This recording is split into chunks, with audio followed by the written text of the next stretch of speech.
My husband had once sworn that his first love would be his only bride, so when he carried his first love into our room, I took off my ring voluntarily and left the villa. When Adrian rushed into my room, he found that everything about me had all disappeared. It was as if I had never lived here.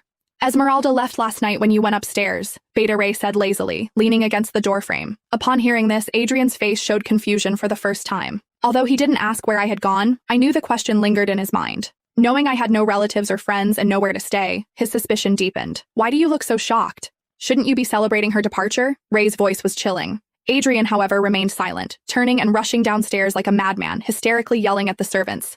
Where the hell is Amelia? The headmaid, Amelia, appeared trembling with fear, stammering, Madam gave us the day off last night. She seemed especially happy and even personally prepared a sumptuous dinner for you. Adrian was instantly struck dumb. Countless images flashed through his mind. Me meticulously decorating the room, preparing a table full of delicacies, eagerly awaiting his return, even having important news to announce. The thought of me running downstairs to greet him, only to see him return with his first love, sent a sharp pain through his heart.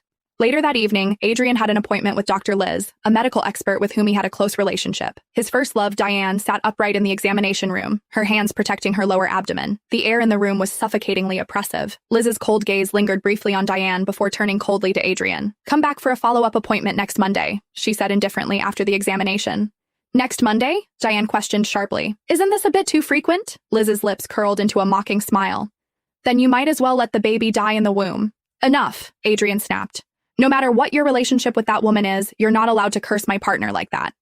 Liz let out a harsh, cold laugh. Your partner? She leaned forward, staring intently at him. What is Esmeralda? Or have you already forgotten about her? Adrian's jaw tightened. A woman who hasn't conceived in 8 years is worthless to me.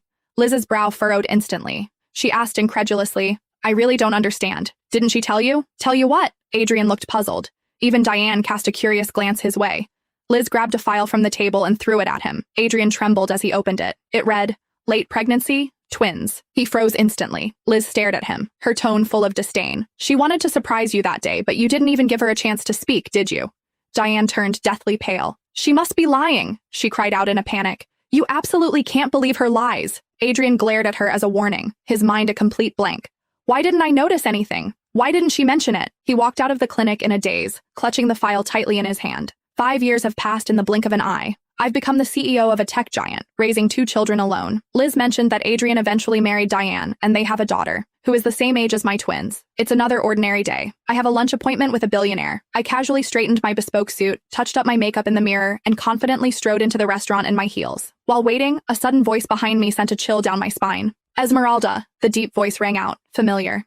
The familiar voice made my nails dig into my palms, and my breath caught in my throat. Even after 5 years,